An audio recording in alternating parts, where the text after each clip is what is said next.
Parang walang pagpipilian ngayon ang Lakers, mga kaboltok, kung hindi ang maghintay na kuhain ang kanilang mga players. Yan ay dahil sa pag-option in sa kontrata ng ilan sa kanila. Pero sino-sino nga ba sila at sino-sino ang itine-trade na ng Lakers? Yan at ang iba pa ang malalaman mo pagkatapos lamang nito.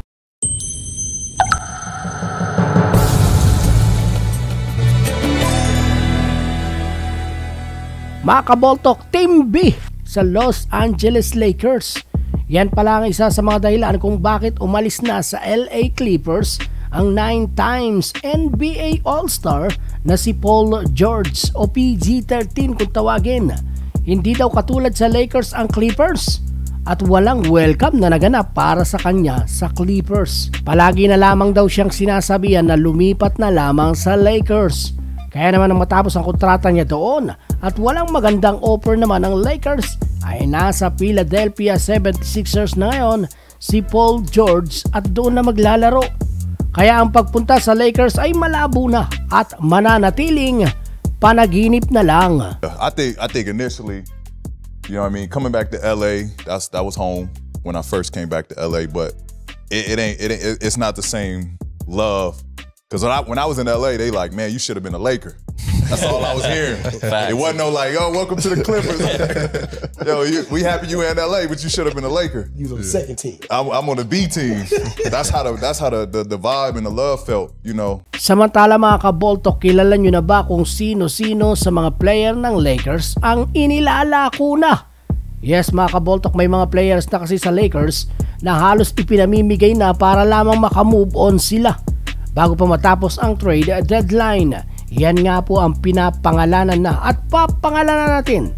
Pero bago yan, ang mga players naman na matunog ang pangalan na kinukuha ng Lakers ay dapat mong malaman. At ang matunog na pangalan ay sina Brook Lopez ng Milwaukee Bucks, si Bruce Brown ng Toronto at si Cam Johnson ng Brooklyn. Nasa radar din ng Lakers ang isang player sa Utah Jazz.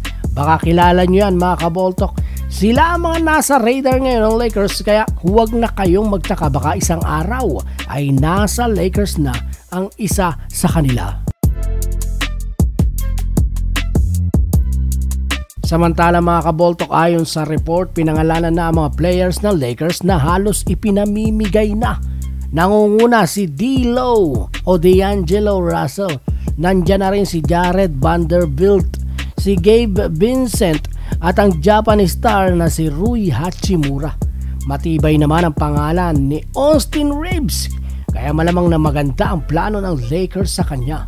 Yan naman isusubukan natin gawa ng ibang video. Pero bukod dyan, ayon sa report ni Jovan Buwan ng The Athletics, simula daw ng kuwain ni D'Lo ang option in na kontrata nito, ay inilalako na agad siya sa trade market ng Lakers. Pero hanggang ngayon, walang gustong sumugal para sa kanya. Kaya naman, mapipilitan si JJ Redick, ang bagong head coach ng Lakers, na paglaruin siya dahil guaranteed contract ito.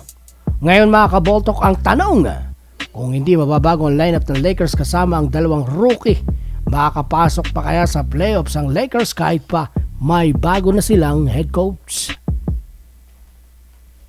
Yon mga idol, anong masasabi mo sa video natin for today? Mag-comment ka na lamang sa ibaba at huwag mo kalilimutang mag-subscribe kung bago ka pa lamang. Bisitahin mo din ang ating Facebook page. Basketball talk, ipapakita